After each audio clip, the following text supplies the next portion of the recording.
अस्सलाम वालेकुम। मीर जाफ़र कौन था? मीर जाफ़र नवाब सिराजुद्दौला की फ़ौज का सिपा सालार था, जिसने 1757 जंग पलासी के दौरान नवाब सिराजुद्दौला के साथ गद्दारी करके गद्दार का लक़ब पाया। जाफ़र अली खान नवाब सिराजुद्दौला की फ़ौज में सिर्फ एक सरदार था, बाद में तरक्की करते हुए सिपा सालार के ओहदे तक पहुँच गया।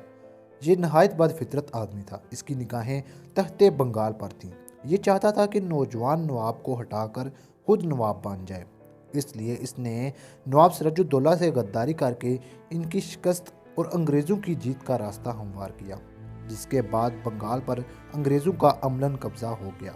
जून 1757 नवाब सिराजुद्दौला और अंग्रेज़ जर्नल क्लाइव के दरमियान जंग पलासी कलकत्ता से 70 मील के फासले पर हुई।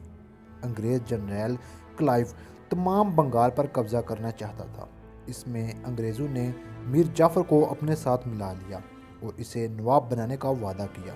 इसके अलावा ओम चंद नामी एक सेठ को भी साजिश में शरीक किया गया, लेकिन इसको 30 लाख रुपए देने का मुआहदा किया गया, मगर वो सिर्फ एक धोखा था।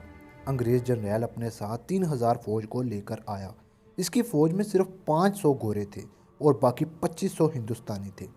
और तारीख दानों के मुताबिक नवाब सिराजुद्दौला के पास 50,000 सिपाही, 18,000 घुड़सवार और 55 तोपें थीं।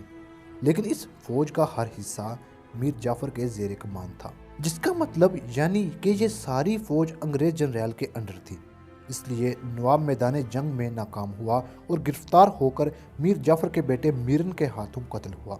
अंग्रेज़ तारीख दानों ने बहुत सारी झूठी खबरें लिखी। इन्होंने ये दावा किया कि अंग्रेज़ जनरल ने 3000 सिपाहियों की मदद से नवाब की लातादाद फौज पर फतह पाई, मगर हकीकत में अगर ऐसा होता तो 50,000 में से हर एक के हिस्से में 3000 की बोटी तक नहीं आ सकती थी। हकीकत तो यही थी कि ये तमाम हज़ारों सिपाही अंग्रेज़ों के साथ मिल चुके थे और नवाब सिराजुद्दौला की तोपों के अंदर पहले से ही पानी भर दिया गया था और इस पूरी जंग में अंग्रेज़ों के सिर्फ 12 सिपाही ही मारे गए। इस जंग के बाद 1757 में अंग्रेज़ों ने मीर जाफ़र के साथ किया हुआ वादा पूरा किया और इसे बंगाल का नवाब बना दिया, मगर फिर भी ये एक कठपुतली हुक्मरान था। मीर जाफ़र मुसलमान होते हुए भी गद्दार निकला और इसने बंगाल पर से मुसलमानों की हुकूमत ख़त्म कर दी और अंग्रेज़ों को लाकर यहाँ पर तख्त नशीन बना दिया। मीर जाफ़र के नवाब बनने के बाद बंगालियों के कारोबार तबाह हो गए और इनको अंग्रेज़ों ने जी भर के लूटा। आखिरकार 5 फरवरी 1765 को मीर जाफ़र की मौत हो गई। आज भी कहीं किसी को कोई गद्दार कहना चाहे तो वो गद्दार कहने की बजाय इसको मीर जाफ़र के नाम से पुकारता है। और आपने भी कई दफ़ा पॉलिटिशियंस को एक दूसरे को मीर जाफ़र, मीर सादक कहते हुए सुना होगा।